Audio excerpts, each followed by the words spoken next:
Welcome back, everybody. You guys are listening to the Down to the Wire podcast. I'm Brian Costa, I'm John Warren. and we have a great show for you guys here today.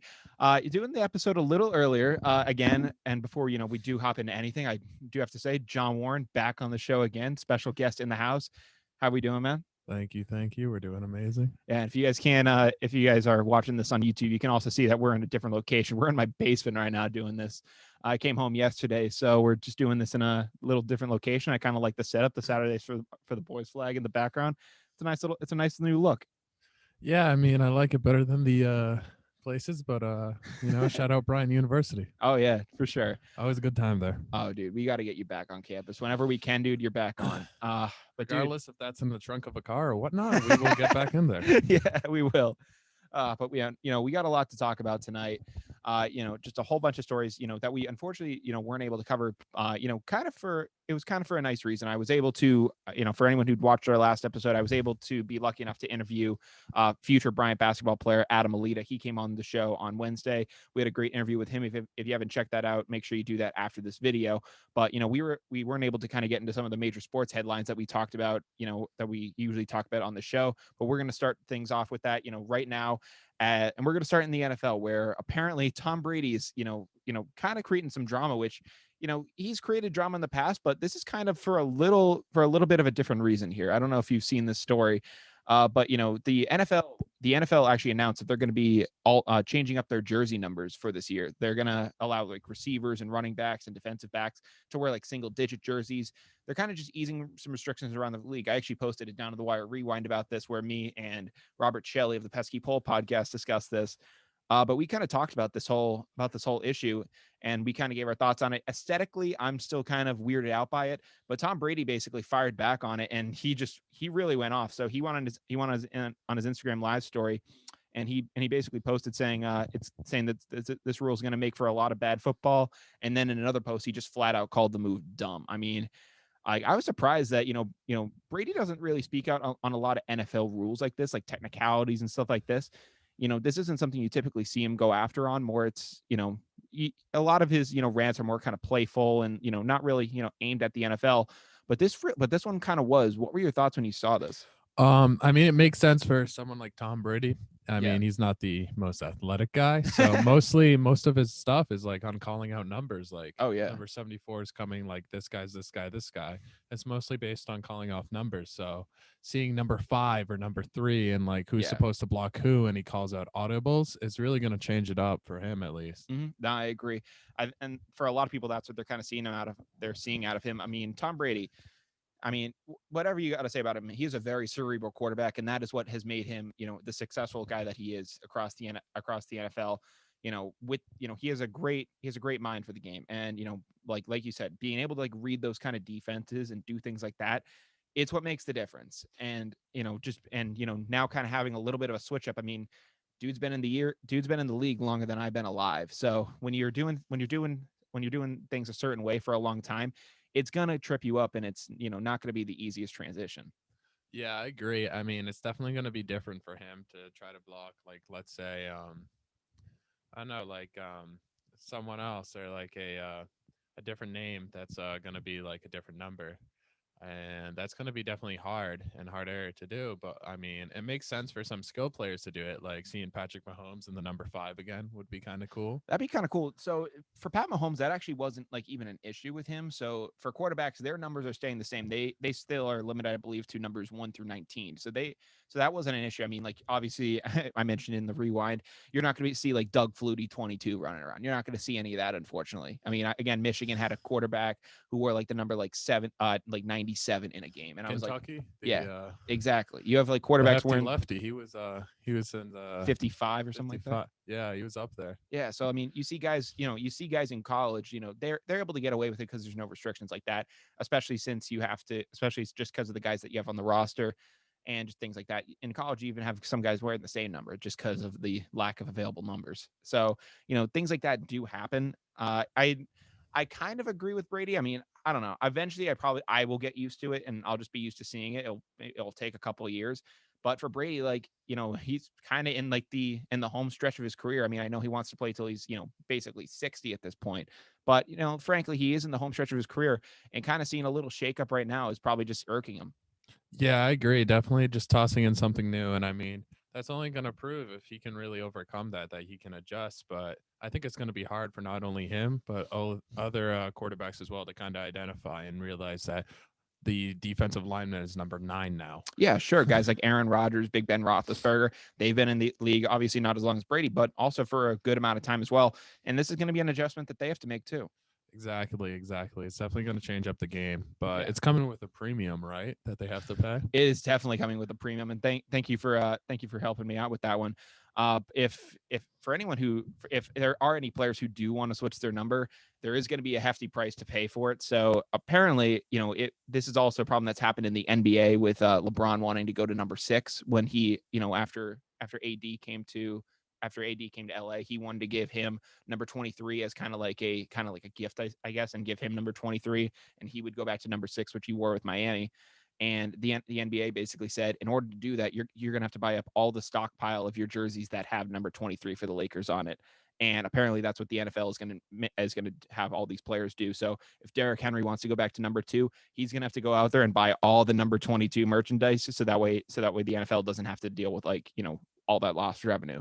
So that's kind of putting those guys at a disadvantage. I don't know if eventually, after a year or so, after the stockpile runs out, then they'd allow them to switch. But it's not it's definitely this is definitely a rule that benefits rookies a whole lot more because they're going to be able to come in and dictate what number they want from the jump. Yeah, I agree. I think it's definitely going to be a lot easier for rookies coming in, just pick whatever number they want rather Yeah. than changing it up. So it's also fun, but it's also a little interesting because, I'm going to miss, I think, just seeing the regular numbers. It's a little against tradition, but the NFL is Yeah. trying to become a fun league, I guess. So this is their twisted version of doing it. Yeah. But Again, I do have a tough time seeing this transition come to fruition. It's just something that is going to take a lot of time before I do kind of fully adjust and become antiquated with it. But yeah, no, I mean, we saw Derrick Henry in his rookie season before the regular, in the preseason, he ended up wearing the number 2 because he wanted to hold on to it as long as he could, and eventually he just added another number 2 onto the end of that, became 22, and he's very well known for that too now. Uh, but it's definitely going to be interesting to see like a Justin Jefferson wearing like a number 4 or someone like that, kind of now making one-handed catches and just being like, wow, this is like the pros. yeah, it's going to be definitely interesting, but also kind of, it's going to be fun and good new change, I think. Absolutely. Also in NFL news, I don't know if you saw this, but Carson Wentz, who is now the Colts golden boy, he's going to be the guy that they rely on to bring Indianapolis another championship. First one, he's going to have to do what Peyton Manning did for them once before. And before that trade went down, apparently they reached out to their former number 1 pick Andrew Luck one last time before pulling the trigger on the deal and bringing Wentz to Indy. They actually reached out to Andrew Luck and they said, "Listen, man, we know you're retired. We know that we know you're enjoying time with your family and all this stuff. Is there any chance that you want to come back?" And Andrew Luck kind of just looked at them and said, "Guys, I'm done." And frankly, I think that this officially shuts the door on any hope of an Andrew Luck comeback. I know people were saying that maybe he could be the guy that comes to the Patriots and takes over the role that Brady left there. But I think this kind of officially shuts the door on the Andrew Luck returning, on any hope of him returning. I mean, maybe there's some hope down the line, but I think this is probably the end of any hope at this point. And it does kind of suck because Andrew Luck had an incredible career in the NFL and injuries really just ruined it. Yeah, I agree. I mean, but it really does kind of show you how fast injuries can take a toll on you and playing at such a high level. Yeah. But I mean, honestly, I think it was a smart decision. He got so comfortable in retirement, unlike maybe a Rob Gronkowski or someone else, that he really just decided it's kind of time for me to move on with life. There's life after football. Yeah, and Andrew Luck specifically, again, like the injuries, like you were saying, they can take out anyone, especially even an athlete like Andrew Luck. And unlike Gronk, Andrew Luck is a very kind of laid back kind of guy. I mean, I know he could get fired up in a locker room, but his personality, it doesn't look like there's any inkling of him wanting to come back. When Gronk retired, I thought he was done for sure because you just saw the amount of pain that he was in at the retirement press conference. He thought he couldn't play anymore, but he managed to find that fire again and is now in Tampa doing his thing. I just don't know if Andrew Luck is the type of guy though to look someone in the face and then basically just say kind of, oh, I was joking, I'm back, I'm ready to go now.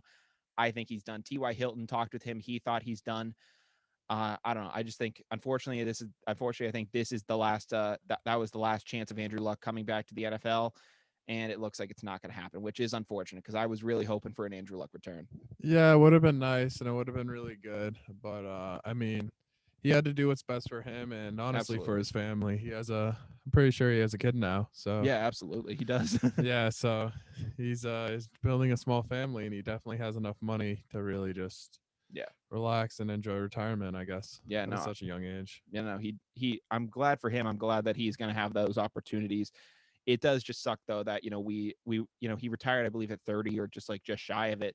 And it really does stink that we kind of were robbed of maybe another 10 years of excellence out of him. Yeah, for sure. Yeah. But, hopefully Wentz can get the job done there. I know he ran into kind of a bit of an issue early with Michael Pittman Jr., where he didn't want to give up his number for Wentz, even though I'm just like, dude, like, I'm just kind of like, dude, like, this guy's, the guy that this franchise is bringing in to hopefully save you guys. I don't know. I think the first thing that you would want to do would be like, hey man, take my number. Let's do this thing together. But instead, things kind of got off to a rocky start there but now Carson Wentz is rocking the number 2, and it's going to be very interesting to see how they do. Yeah, definitely. And I mean, it really kind of shows it's like the whole Cowboys situation with not kind of defending Andy Dalton, Yeah. AD, about that. But it's really interesting. I mean, I have high hopes for Wentz. I mean, it's a good offensive system regardless. Oh, So yeah. I mean, having Phillip Rivers and then right after having Carson Wentz, I mean, that sounds pretty good to me. Yeah, and other guys like Jacoby Brissett as well, who were able to fill in really well in that system. I think Carson Wentz is an amazing is fallen to an amazing opportunity going back with Frank Reich and being able to work with the guy that made him the successful MVP candidate that he was a couple years back. Probably I think what is it now, like 4 or 5 years ago now. Unfortunately, Yeah. he's now going back with him. And I think this is definitely the move that this was definitely the best possible situation for Carson. I hope that he can become what he once was, or at least a portion of it. And frankly, I'm ready to see how that works out. Yeah, me as well. I have high hopes. Yeah. So that kind of covers what we have in NFL news so far. And now we're going to transition over to Major League Baseball. And, we'll talk about some actual game stuff going on with the Red Sox in a little bit. But there was some pretty big news, at least for us, So, John, both me and you, we are Red Sox fans. But what I was going to say is that we're both Xbox users, Yeah. big Xbox users. And for the longest time, MLB The Show has been an exclusive game to PlayStation, whatever at this point, and because it's made by Sony. So this was a game that for a lot of Xbox fans, we were not able to have access to it, and the only real MLB game that we could have access to was RBI Baseball, which is a terrible video game. It's made by Baseball Advanced Media, which if you've stuck around on this show before, they're part of MLB's media company, which unfortunately has led to blackouts of MLB games in local cities, has completely just taken Drop the ball. no, they've totally dropped the ball, and they're the reason there isn't a lot of hype behind baseball. There's a reason. They're kind of the reason why you can't find too many clips of guys online. Like, they are the reason that I would have to blame for the MLB not doing as well as they are. And when they tried to put this game together, it's just fallen apart terribly, and it looks. I mean, I'll give them the credit. I mean, for probably the amount of time that they've made it, and it's probably not as bad as I'm giving it credit for. But I mean, when you compare it to MLB The Show, which this game doesn't even look as good as like MLB 13 The Show. Like, this game, like it's been terrible. But finally, MLB The Show is coming to Xbox. I downloaded it and I'm loving it so far. John, you said you're going to be getting it soon. Yeah, and soon means in about 2 hours. Yeah. I'm really excited. It's been a long time coming. Had a lot of great memories, even recreating the baseball teams we've played on, going through just making fantasy teams of the Red Sox, and 2013 David Price, which we predicted.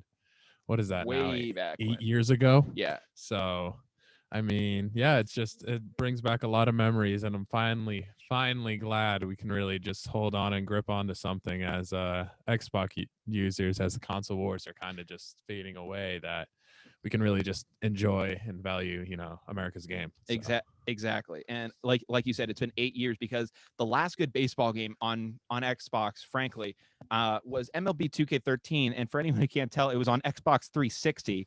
So it has been a long time since we've been able to have a really solid Xbox game, for baseball. I'm so pumped that we are finally getting one once again.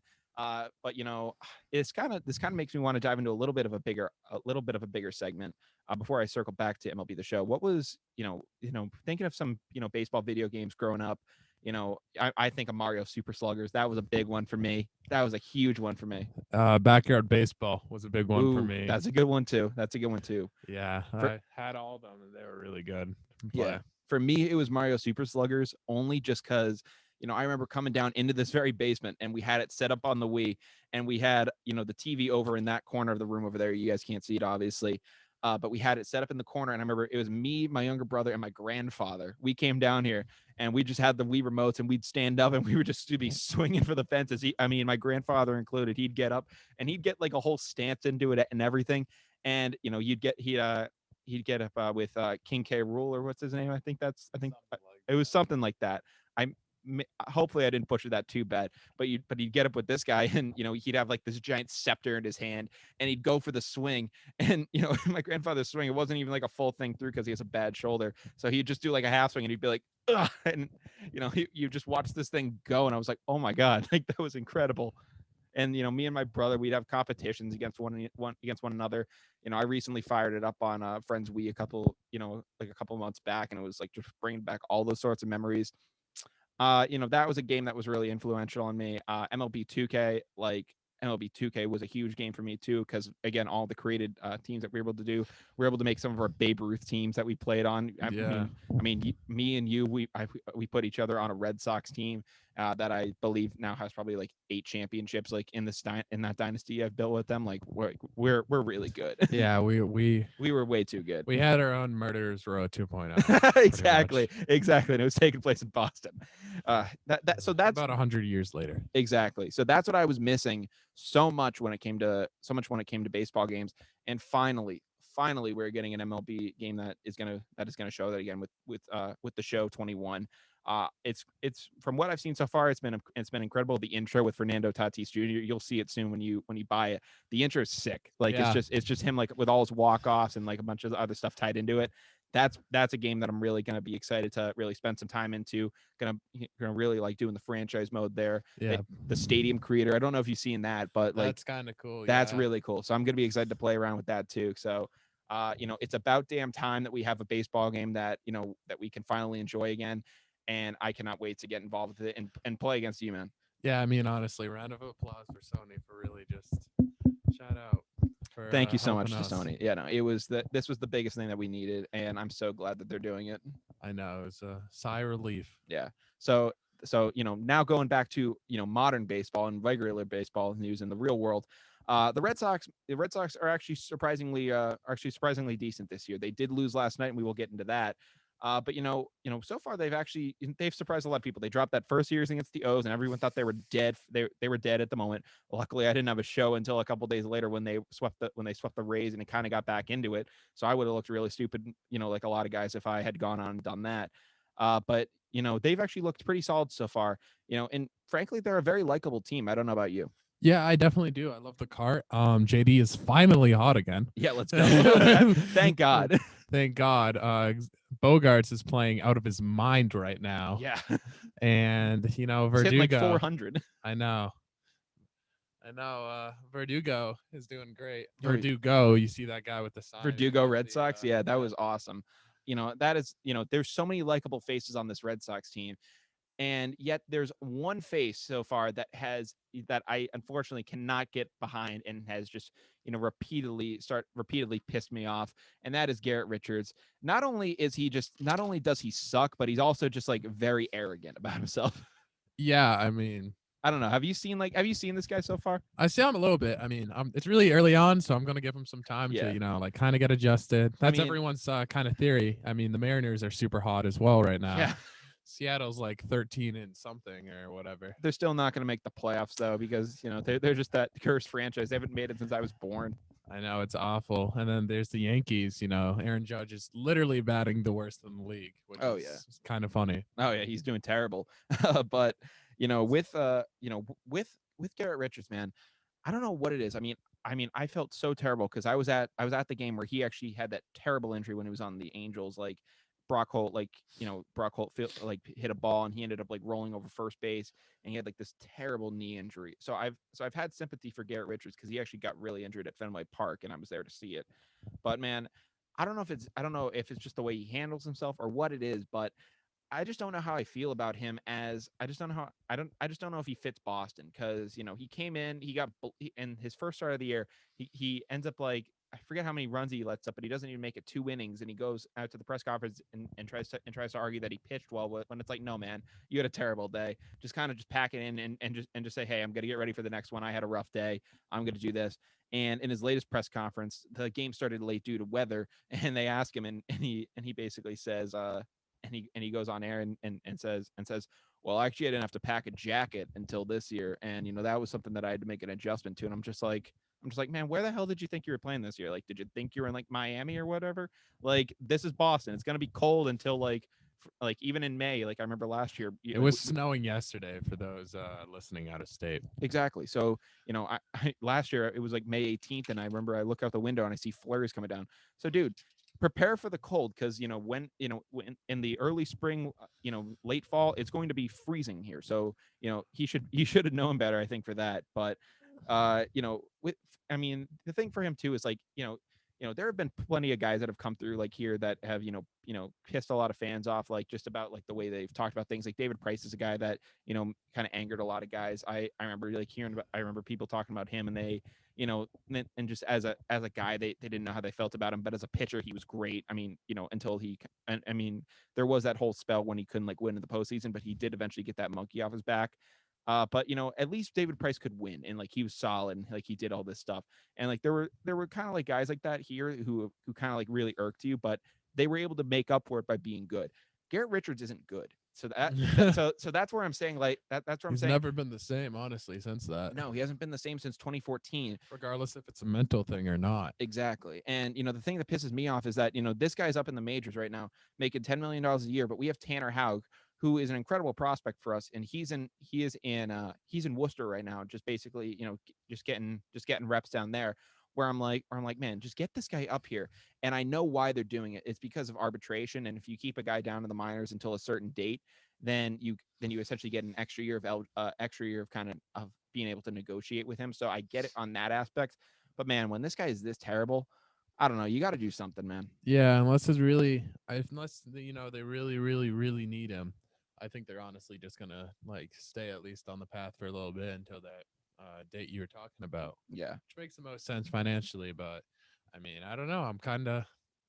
I know as Boston sports fans, we win a lot, but I'm kind of in a win now type of mode. Yeah, I feel that. After the year we had last year, I'd definitely like to see some serious winning going on here, and try to put the best product on the field you could. But another name on the Red Sox that I'm not really that favorable over right now is Josh Taylor. He's a reliever for us, if you haven't heard about him before. And I don't know if people are trying to pen this guy to be the next Andrew Miller or what they're trying to have him be, but man, he's just a guy, and for some reason Cora and all these guys are putting him in big games that he doesn't deserve to be in. I was watching the game against the Blue Jays where he was in, and I believe it was the top of the ninth or like eighth or something like that, and he's on the mound, and he's just walking guys left and right. He's letting up big hits, and it went from being like a 4-3 game, I believe, in the eighth or ninth, to then when the Red Sox got up, it was a 3-run game. So it was the difference. So he ends up letting up like 2 big runs, I think he let up 3 or so. I have to go back and look, but he goes out there and he really just has no clue of what he's doing. And because of that, the Red Sox end up going on to lose that game, because they just weren't able to come back from that. Even though in that ninth inning, they started off with a leadoff single, which in a 1-run game, that's a completely different game plan. You start off like that, maybe you get a nice pinch runner on base, try to force yourself into scoring position, and then who knows? Then maybe the batter gets in their head a little bit more and says, hey, we have a chance to really kind of get back into this thing right here. I really got to gear up for this, instead of saying, oh well, like I'm not gonna be able to make up for all these runs here. Yeah, I agree. I mean, it's kind of tough. Yeah. And like, honestly, I don't really know. I think he's just trying to challenge and push these people early on to really see who he has. Yeah. I know, at least just relating this back to what I play in college football, we do that all the time in like Yeah. earlier games or earlier practices. You put kids where in uncomfortable situations to try to see if they handle the pressure Yeah. because well, pressure makes diamonds, and Oh yeah. that's the saying. And so I kind of understand what he's doing there from a coaching aspect, but I mean, if it's not really working out, I think you have to kind of change it up. But I think take your time, do it a little bit, and then hopefully sooner rather than later they kind of figure it out because you don't want to wait too long and then you miss your opportunity. I understand it too, and it still is April, so I feel like these guys are still kind of using these games to be to kind of see like, hey, down the stretch, who is going to be the guy that I go to in the clutch, like who's going to be Yeah, that I guy. say like he's probably gonna do this until like around like the end of May, Yeah, and then you're really gonna find out who are the real stars. At yeah, least I would, at least because you're gonna hit that little prime, like yeah, that good sweet spot in the yeah. middle of the season. End of May, June. I mean, obviously, like teams can come alive like after the All Star break and make incredible runs. But by the end of May, June, you have to have a clue, at least at least a solid clue of who you want to roll with in that rotation. Yeah, definitely, I agree with that one. Yeah. And then, another thing that about the Red Sox, if you didn't watch last night's game, they ended up going to extras. And, this is a rule that I just cannot get behind, frankly. For anyone who hasn't seen it, MLB has implemented some new rules where they're starting extra innings with a runner on second base for each team. Like when you come on the field, you're starting with a guy on second base. And the Red Sox, fell into this position where they go to extras, and the Mariners start with a runner on second base, and leadoff single in the ninth leads to that run scoring, and immediately the Mariners are up. And eventually later on in the inning, Mitch Haniger hit a home run to right field, and that kind of put the end of their night and kind of sealed the deal for them there. But I don't know. Like I get the idea of trying to get a little more offense into the game and make the game speed up quicker, but I personally feel that, for the longest time where a home field advantage was, something that existed, I feel that when you start off with a runner in scoring position, to start extra innings, I feel like it's more just benefiting the away team than anything. Because if that away team, gets started with a rally and does it early, then the home team is going to have to say, oh, all right, well, we're down now. We have to actually retaliate because, like, if you start off with the bases empty, and you kind of and you get through it, and you let that sort of thing happen, then it plays through. But if you can have a 1-2-3 inning and get through it, then I don't know, I feel like they're like you can go into that next inning on offense and be ready to hit. When you start off like this, though, I don't know, it's just a very odd situation because I feel like it does benefit that away team initially because they are coming up to bat first. Yeah, I agree. Sorry for that kind of elongated explanation. I was trying to just figure out the way to best put it into words. Yeah. I mean, for you guys who don't know, I mean, like they kind of just put in that rule, and it's a little finicky. I mean, it doesn't really make a lot of sense other than trying to speed up the games in order to attract a bigger fan base. But like for people like me and Brian who really just I like like the we like I sitting down, enjoying the game, letting it and kind of listen, I get it. I got it. I understood it for the 2020 season where it was like, hey, with COVID, we just want to get these guys on and off the field as quick as possible. yeah. Like, and again, still with COVID this year still being a problem, I can understand it. But frankly, when we're back to 100% capacity in stadiums, when COVID is eventually behind us, I don't, I, I am very skeptical that the MLB will say, hey, we're going to go back to the way things were, because I just don't think that they're going to do that. This is a testing ground for them to implement this. Yeah. I feel like this is something that they're going to try to keep around, where I just don't think it should, and I think it's just a disgrace. Yeah, I mean, I wouldn't go as far as saying it as a disgrace, but I mean, I definitely see why people would be mad, but I also understand why they're trying to, bring in a younger crowd. Yeah, no. I see it on both aspects, both sides of the green there, but Yeah, no. I mean, It, personally, for me, if it's like, just the way it was or the way it is now, I would go the way it was because it's worked for so long. I mean, Absolutely. I agree with That's how it that. worked for so long, and The I don't home know. field advantage thing, I mean, I completely get where you're saying that from and because and I I know. and I know then I know the home team that too will get to start with a runner in scoring position. But if the away team is starting off like that and you get a runner in scoring position and they score, well, guess what? I mean, now the home team is in a tough spot too. I get it. You have a runner in scoring position, but now you're down. So it's like if like the game was tied in the ninth and you had a guy on scoring position, then and you leave him, it's like okay, but like now you go into that ninth inning and yeah, you could have a guy there, but like hey, if 3 outs come, now we're gonna lose instead of this thing being tied. I don't know. That's just how I feel about it. It's definitely a situation that I could go back and forth on, but right now I'm definitely not a fan of it. Yeah, I mean, as of last night, I wasn't a fan of it Yeah, no, either. well, But and again, I know when it's gonna be like, well, when the Red Sox win doing it, you're gonna like it. for sure, like, There's wouldn't? definitely the chance of that, but I'm just seeing, I'm only seeing the negatives of it right now. And I mean, hell, if that went the other way, and I'm a Mariners fan, I would have been pissed. Yeah, If the Red Sox are at Safeco Field and this happens, or whatever the Mariners field is named now, I don't even know, AT&T or whatever it is now. But if I was at that field and I was a Mariners fan and that happened to me, I'd be pissed. But I don't know. yeah, I agree. I mean, it's definitely something that's should be subject to change, but I mean, at least I like how they're trying out a couple new things. I mean, Yeah. regardless if we like them or not, they're trying to make the game better. So that's all you can really ask for. I hope that I like your optimism there. I'm usually not like that Yeah, I'm when it pretty comes much when a glass half full type of guy. I like to do that, but when it comes to Major League Baseball and Rob Manfred, I'm just completely on the opposite side of the fence. I have no faith in these guys and actually doing anything right. That I just don't really think they can do it. And again, I wish they could, but just seeing the way Manfred and this entire organization has handled things, since he took office, my faith is pretty low. Yeah, I mean, it's kind of tough Yeah. for him. But that kind of covers what we have in baseball news. And now we'll transition over into MMA. So we were going to talk about this during my Wednesday show before I agreed to do the interview with Adam Alita. And now this is like a week old event at this point. But for anyone who didn't see it, Adam Alita, not Adam Alita, we did the interview with Adam Alita, but Jake Paul and Ben Askren, they had their boxing match this past Saturday. You, me, and our friend Pat Edwards, we were here watching it on my TV. We went out to go grab some food beforehand. We came back here. We're watching on the TV, and man, I don't know. I mean, we'll talk. Disappointment. Definitely Disappointment. I mean, it was a disappointment, not just in the result, but the entire pay per view kind of just sucked. Yeah, I mean, we may or may not have paid for it. But Yeah, we may or may I not want my have. money back regardless. Oh yeah, I definitely want my money back as well. It was just such a weird event.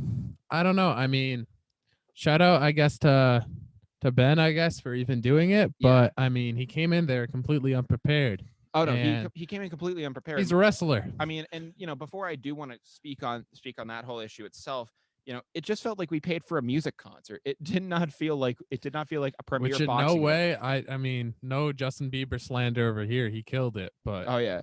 I mean, I'm not slandering Justin Bieber. I'm not slandering the artist. But when you're coming into it, like you're trying to see some fights and you're trying to see some brutal knockouts. I know beforehand, before people were saying that Ben Askren took a dive, there was that guy in the fight beforehand where he kind of took a phantom punch and he just went down and he had to get gurneyed out of there. You remember seeing that? yeah, I Seeing that completely one? forget them too. But they had a high record, both of them. They both Yeah. were been experienced fighters. So Yeah. I mean, that was definitely interesting to see. And also, it's even more interesting to see that Dana White's going to start apparently sending lawsuits towards Jake Paul if he keeps fighting MMA people Really? and other people, because that's his like crowd. Because he's been reaching out to people in MMA and the UFC saying, "Hey, I'll box you," and Dana White technically has jurisdiction. Yeah, over and that, he has rights on their fighting stuff. Apparently, he's been doing that, but Dana White's like, "Why don't you just fight a real boxer?" So No, hopefully, Yeah. Jake Paul finally gets the message, and even if it's Finally like an does it. amateur or someone else, No. like And again, for anyone who didn't see the result, Jake Paul absolutely walloped Ben Askren. So I mean, he originally went with an overhead right, and he missed, and I feel like at that point, Jake Paul in his mind, he knew that he had Ben Askren where he wanted if he did the Yeah, exact same move again, yeah. and he went right back to that overhand right, and he clocked Ben Askren. A lot of people think Ben Askren I mean, took Jake a dive. Paul's what, like 5'11"? Nah, Jake Paul's like 6'2". Is he really? Yeah, Jake Paul's like 6'1" or something. Really? I'm gonna look this up real quick. Yeah, no, because Jake- I don't.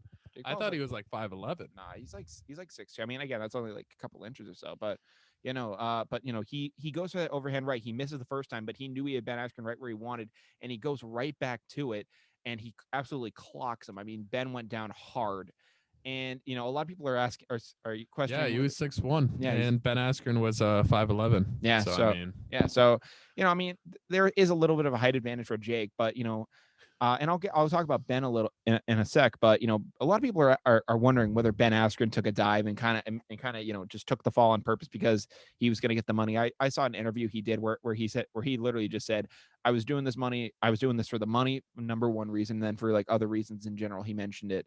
A lot of people are saying that he took a dive. I don't think he did because if you look back at Ben Askren's fighting career, he was the type of guy that came out and said, hey, I don't need to punch guys to get him out. I can wrestle guys and I can win that way. And, for a long time, he was an Olympic wrestler and he did win that way for a lot of his career.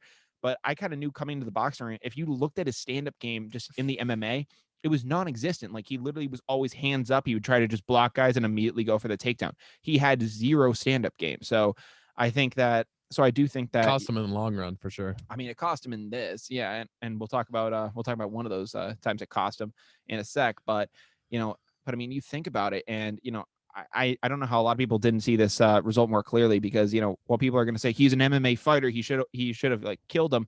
That was never Ben Askren's game. He was always a wrestler, and he prided himself on being just a wrestler.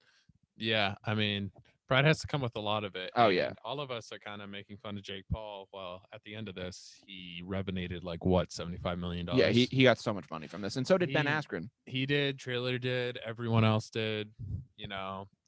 And now his brother is gonna be fighting Floyd Mayweather. Yeah, I'll talk about that with you in just one sec. But then for Ben Askren too, so people were saying all this stuff about him. I don't think he took a dive. I mean, I also don't think he was taking it that seriously because I guess like before the fight, he was like talking about like Bitcoin's like price going down. He's like playing disc golf with his buddies. He really did not care about it like that. So I don't think that this was the biggest. I don't think that he was taking this thing completely seriously. I mean, I'm not saying that he wasn't like going into it as a fighter, but I think he was just saying, hey, whatever the result is, if this, like he even said before the fight, if Jake Paul is a good boxer, he'll beat me. Like, so he knew what he was getting into going into it. So I don't think he took a dive. I just think that Jake Paul, just now needs to face a legit boxer. I think he does too. Yeah, no, at the end of the day, he really does, regardless if that's like, I don't even know. Like, regardless if that's like, I guess one guy they're pointing out is Tyson Fury's brother, Tommy Fury. That would be really good. They're saying that Jake Paul might want to face him like on the same night that his brother, that Tyson. I don't know if it'd be Wilder 3 or if it would be facing Anthony Joshua.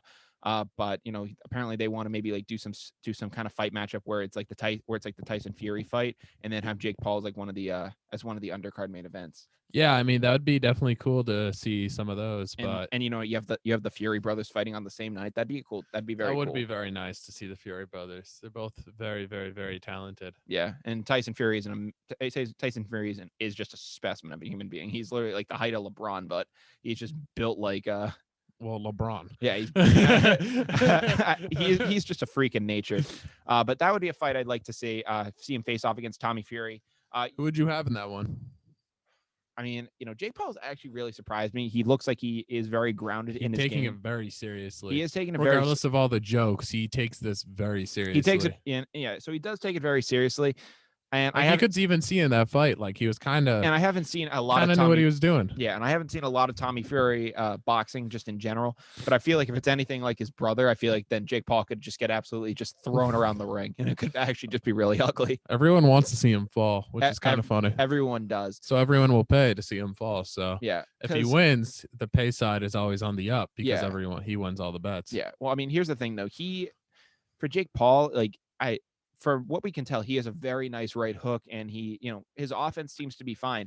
The thing though is that it doesn't look like his defense has had to be tested at all. Like in this fight, like you can definitely throw a punch, but the thing is can he take a punch? Exactly. You look at his fight against it's like Nate Robinson. I'll mention the Nate Robinson, but his first fight, it was against this guy. His name was like a Neeson Give. Like this guy literally came into the ring. He's like squatting, like as he's like going at him. I'm like this guy is a joke. And Jake Paul beat him in the first round, and then Nate Robinson. His entire attack was just like the bull rush Jake Paul, and all Jake had to do was kind of just like brush him off, and like that was the end of that. And then with Ben Askren, he really didn't look like he didn't really look like he presented any offensive threat to him either. So the big question is just like, what kind of defensive game does Jake Paul have? That's the big question for him at this point, because the offense is there. Like if he has a shot, then he can maximize on it. But it doesn't look like he's had to use his defense so far, so that is still a question mark. Yeah, definitely. And I mean, Also, as those kind of right after the fight saying that the ref called it early, it really wasn't called early because if you really watch the replay afterwards, he was stumbling He was after that he, hit. he was stumbling, and the thing too that He grabbed onto the ropes yeah, like no, he was done for. But just in general, that entire event was was just a big letdown again, whether we paid for it or not. Big letdown. I you'll definitely want. never know if we paid for it or not. Be the guys. we we definitely just want our money back. Another event that we may or may not pay for will be happening this weekend. It'll be UFC 261, and it'll be Kamaru Usman, having his rematch fight. And it'll be a rematch title fight against Jorge Gamebred Masvidal. I am very excited for this fight. I've been Yeah, we're watching that one together. Oh yeah. Yeah. I've been seeing Masvidal come into this one, and man, he is just fired up. He's just been, he looks more passionate than ever. And I know, for a lot of UFC fighters, it's like, well, they always have passion. Frankly, Jorge Masvidal on a mission. Jorge Masvidal always looks like he's ready to run through a brick wall, but he looks more passionate than ever at this point. I mean, he came into this fight, and like there's been some hijinks going around already, but Chad Ochocinco like crashed their press conference, and he went up to and he said to Masvidal, "How can I know that? How can I know I can put my money on you?" And Jorge Masvidal just looks at him and just says, "I'm going to take this man's soul," and he just said, "I'm going to crush him." So I am really excited to see if Jorge Masvidal can dethrone Kamaru Usman. I love Usman as a fighter too, because he's a very like intelligent guy because of just what he's able to get out of fighting. If you look at the story of him with his dad, getting out of prison and stuff like that too, he's faced a lot of adversity there too. So it's been a very two very likable fighters that I do enjoy watching. We were bringing up we were talking about Ben Askren. He got his ass whooped by Jorge Masvidal a couple of years back when he threw a flying knee into his face. It was an absolutely brutal attack on him.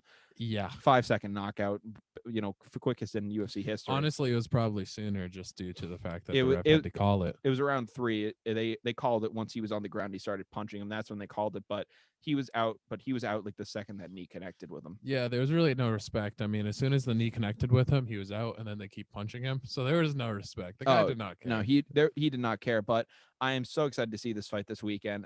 I'd like to see Masvidal get it because he's getting up there in age now. I think he's around the same age as Askren.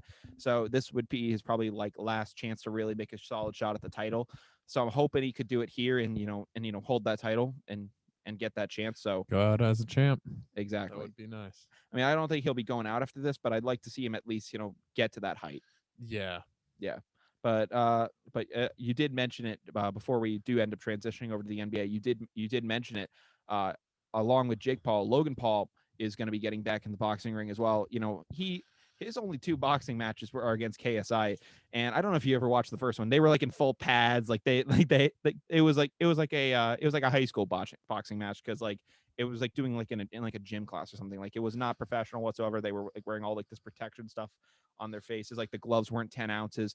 And then their second fight, they did come out and everything was like regulation, and KSI ended up beating Logan Paul.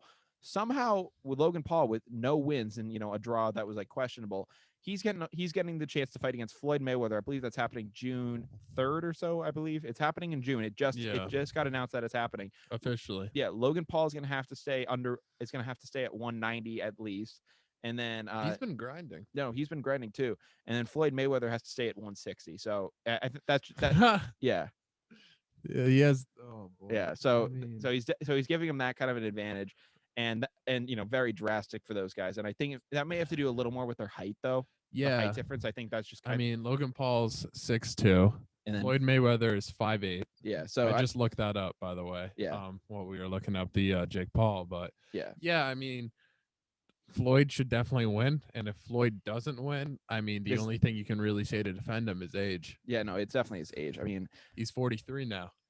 I think he's 44. I mean, he's up. I mean, he's up there in age at this point. And I mean, frankly, I got to give it to him. I mean, if this if this was his first loss, so that's got to suck.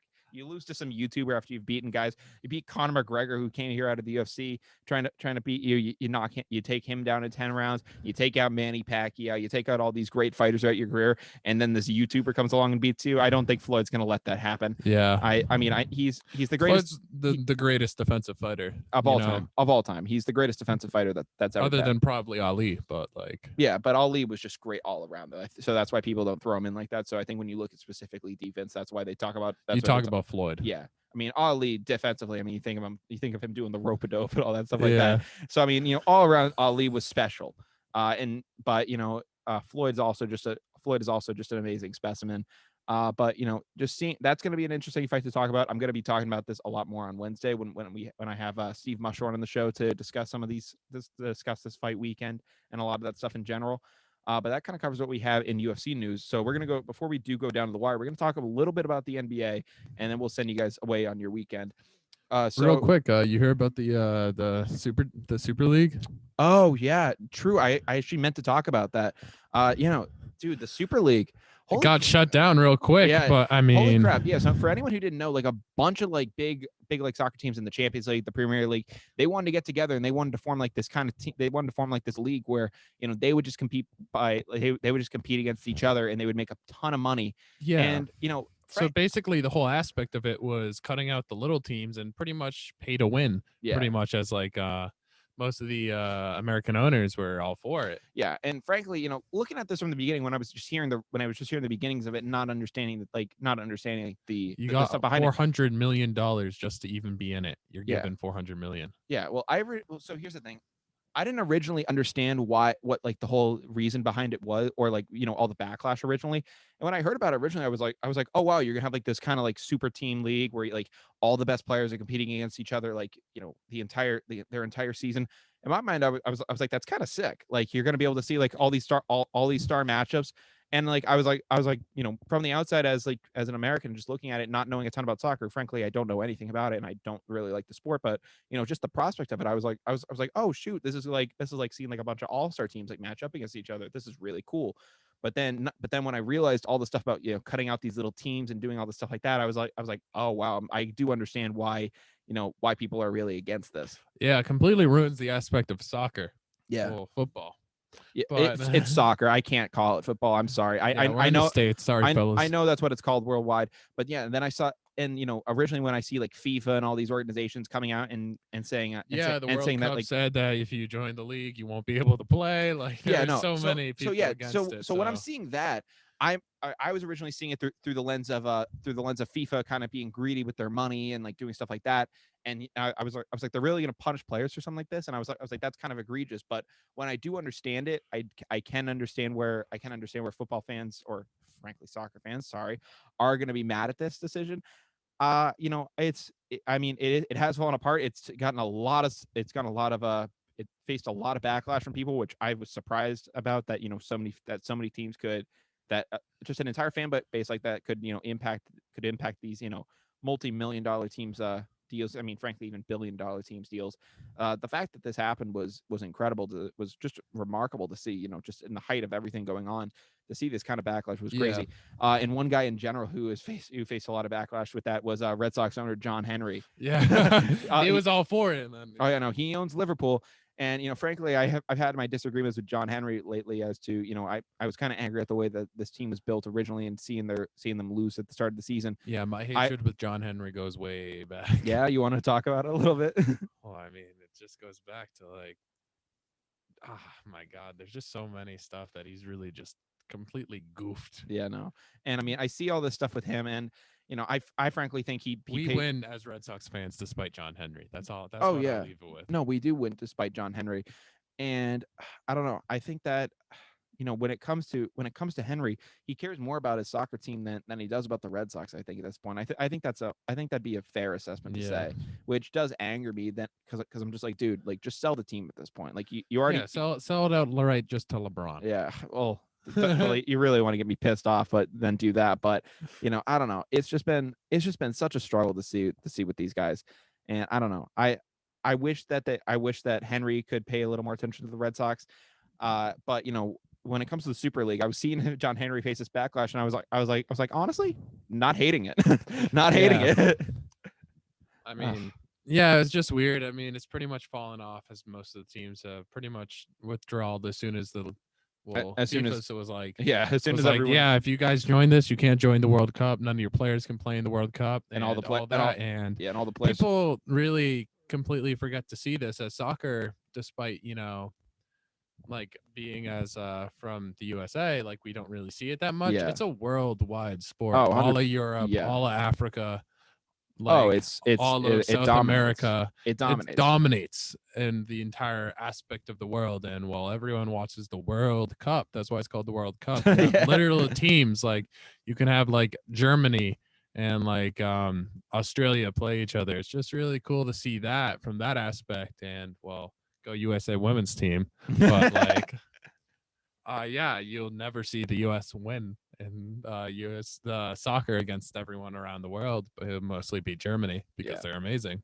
Oh But yeah, no, they're just yeah, insane. I mean, it really just shows you as you were going back to, well, it's not even like the fans are mad of it. It's pretty much, you can look at it as like the world was pretty much mad of it, the world of soccer. Yeah, like, and that was what was shocking to me, just to see that kind of backlash from soccer fans, because usually, usually you'll lay a finger on them and they go crying. So, just to see this kind of a really ferocious backlash was surprising to me. Yeah, definitely. I mean, crazy. But yeah, but no. So then finally, in NBA news, which we wanted to get into. Thank you for bringing up the Super League. That was something I did want to talk about on this show, but it kind of had slipped my mind just because. Yeah, my dad is a very passionate Chelsea fan. Really, so that is something I did not know about your dad. Yeah, I mean, so he Alabama football, Chelsea soccer. Alabama football, Chelsea soccer, and no, that's pretty much all the basis. Really? Nice. But yeah, no. So then in NBA news, the MVP talks are starting to heat up, and this is kind of a weird year because typically you do have kind of a lead guy that is leading the charge. Like for the past 2 years, you had Giannis, where it was like, all right, he's just gonna win it. We know it. Like you can talk about like the second place guys, but Giannis was just clear ahead. And then for Harden, he was ahead for a little bit too. Russell Westbrook, when he won it, was a very clear consensus thing, even though Harden was kind of in the mix there too. But Russ averaged a triple double. It was insane. So the case was there. The case was made for him. Yeah. This year it's kind of an interesting case because a lot of people were thinking it would be LeBron to do it, and he was going to be the guy, but he ends up getting injured, and he's kind of fallen out of the race a little bit, and people are now trying to figure out who is going to be the MVP this year. When I spoke with Adam Alita, he liked Jokic for MVP.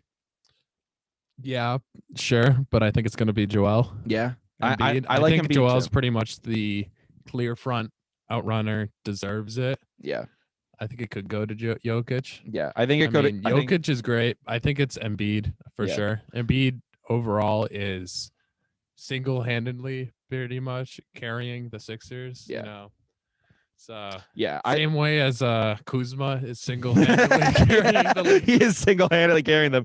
And while I think that Embiid definitely has a case, I think Jokic could also build his stock based on the fact that Jamal Murray's now out, and he's gonna have to be that lead guy now. He's being the man. Yeah, so I think that is definitely Denver. a big advantage for him.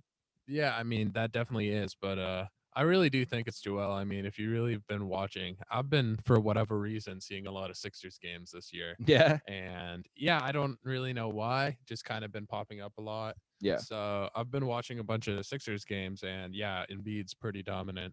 And other than him, I guess you could say Giannis, but Giannis is just doing his thing this year. It's nothing spectacular, but he'll probably get mentioned. He'll probably get mentioned for it. Back. But some other names I wanted to mention with it is, frankly, if I think the fans could do it and there was like a people's champion, I'd like to see Chris Paul get the recognition for what he's done with the Phoenix Suns this year. I mean, the Chris Paul effect has been in full swing in the desert this year. I mean, Chris Paul, man, he really is an underrated player. I mean, people look at him. But if you look, he's turned that entire Suns franchise around. Like what he's been able to do with them is remarkable. I mean, you could also say Aiden also has emerged as a really good player. Yeah. Oh no, and I'm not discounting those other guys on the Suns like Aiden and Booker. I'm not discounting what they can do. Booker's kind of overrated now. I think a little bit. People have underrated him for so long. I feel like he's kind of getting a little overrated. Really? I really do think he's a little overrated. Really? How come? Because people for the longest time was like, oh, look at Devin Booker, look at Devin Booker, look at Devin Booker. And now everyone's looking at him. Now everyone's looking at him. I feel like there's a little too much lights on him, and he's Okay. going down a little bit. Okay. Yeah. Personally, that's just a hot take. But Okay, that's an interesting take. I think he still is getting discredited. I mean, it took an injury for him to even get into an All-Star game this year. I think he's that's faced a very lot of true. backlash like that. But that is an interesting take that I get from you there. I think that Chris Paul definitely deserves some praise for what he's been able to do with this franchise. Another guy I look at too is Steph Curry. Definitely, he's been outrageous. he's He's on a tear right now. yeah, and I mean, this is kind of reminding me of the hype that Steph Curry had around him, like around like back in 2015, 16. I mean, back then, like Steph Curry was the world when it came to basketball. He was the face of basketball. Yeah, no, without a doubt. I mean, LeBron James, was technically like the guy, but Steph Curry was literally has changed. Literally, that was like at the point when he was changing the game, and where everyone said, "All right, well, we all have to shoot threes now." Because Yeah, with Steph, and Clay too. But what Steph mostly did, that was like him at like the peak of like the hype around him. yeah. And You see the stats about him missing. Like if he misses the next 400, like 3-pointers, he'll still have like a higher 3-pointer percentage than Reggie Miller. it's insane. It's crazy. He legitimately is. You can say, I think it's taken me a long time to say this, but I think you can officially say Steph Curry is the greatest shooter of all time, hands down. I think you have to put it into perspective now. I was holding out a long time with Ray Allen and guys like Reggie Miller too. I was holding out for such a long time. Even Larry Bird, even Larry Bird was able to Just knock because down of the three. percentage of like high percentage shots. And you can Exactly. even blame Steph Curry for the reason why we see college basketball games. No one takes 2-pointers. Everyone's shooting threes. Exactly. And I mean, you see, and even you could have given it to Ray Allen for his for his kind of clutchness and stuff like that too. But I think at this point you got to give it to Steph Curry. Yeah, He's the because he has greatest. so much other than just the being known as the 3-pointer. He also has crazy good dribble moves. He's Before Steph Curry's three was before that was his big story. The big thing with Steph Curry was always he had an amazing floater. Like his floater is like an amazing part of his yeah, game. it is a perfect touch. It's an amazing touch, and that gets looked over so many times when it comes to Steph Curry's game. People are now starting, like, because this hype is starting to get up here now, and because Steph is older, he's been in the league for a couple more years now. People are wondering, is it fair to say that he is would it be fair to call him the greatest point guard of all time? No, Yeah. I don't think it's yet. Who would you still go with? You still going with Stockton, Jerry West? Like, who you I think Stockton and what he did with the Jazz. Mm. I think he still has priority. Yeah. Based as him being a true point guard. Mm. So I mean, Steph can still pass it and do that stuff too. Yeah, but Stockton as a true. You look at point point guard, you think of the position, you Yeah. think of Stockton. You don't think of Steph Curry Mhm. because Steph Curry is not a pass first guy. Steph Yeah. Curry can dribble down the court and just drain a three. Yeah, Paul. He doesn't even need to dribble down the court. He can just drain it from wherever. Yeah, he can literally take 2 dribbles and shoot it and probably make it. Yeah, most probably. Of the time. And here's the thing, I like, while it took me a while to get him on the point of greatest shooter of all time, that's still kind of the situation for me about calling him the greatest point guard of all time. If I was making a fantasy team, like you say, like of all time like greatest players, I wouldn't necessarily think I would need him because you can have other great scorers in other positions. That's how I look at it. Because you have Stockton who can get the ball virtually anywhere on the court. As you can also have like big dominant guys like a Shaq or like a LeBron James or like even have a Kobe or a Larry Bird if you want to play all bigs. Like, oh yeah, I think that's the biggest thing that like people don't really realize. If you're gonna make an all-time team, like not everyone needs to be able to score. You need to kind of have it as role positions. Like that's why the Bulls were great. You looking back and all the great teams, they had people who played the roles the way they were supposed to be played. No, I agree with you there. While I was making that case about him, that I don't think I can make that case right now. I mean, you just look at the trajectory like this, and when it came to guys like a LeBron, I think eventually, the game, like those minutes will start to take a toll on him, like when it did with other athletes like that. Kobe, he even was starting to kind of fall apart before the end of it all. He had that terrible Achilles injury. Yeah, he played 22 games. Like he didn't play a lot in his final season. Yeah, I mean with Steph though, while he is a very athletic player, I don't know how much like age and stuff like that is gonna have a factor on. How old is Steph now? He's 33, but he's 33. But even with that though, I mean, maybe he won't be as fast as the guy, but frankly, I don't think with age that shot's going to necessarily go. I don't think it is either. I don't think it is. So it's kind of scary to be like, how long could Steph Curry really stay around the NBA for? Could he stay around another 10 years and just be and like even eventually Even more turn into a spot up shooter yeah, type even guy. if he even if he became just just a shooter type and he just that was his only role. I think he has a chance to even just be that, towards the very end of his career. He still has a very promising, couple of years left. But I think by the end, he definitely, if he continues at this pace where, he's just blowing other guys out of the water in terms of numbers, I think he definitely has a case to be the greatest point guard. If by the end of it all. Right now, I can't make that concession, but I would say he's if he was to, probably the greatest scoring point guard of all well, time. that's without question. Without question, but I think that by the end of it though, if he I continues mean, with look at this the pace, assist leader who's at the top. is that Stockton? Yeah. Yeah, I was about to say. I was about to say. I was about to say it's probably Stockton. But frankly, I think that if he was to continue on this pace, he's 100% gonna. It's definitely gonna be a hard. It's definitely gonna be hard to keep him off that list. I'd just say that. Yeah, I definitely say he's in the top 5. Mm. But I think later down the line, he'll probably eventually, same thing will happen, with me. I'll probably give up my little grudge I have. I love Stockton too. I'm not discounting what Stockton did. Stockton was a beast. I'm not discounting that.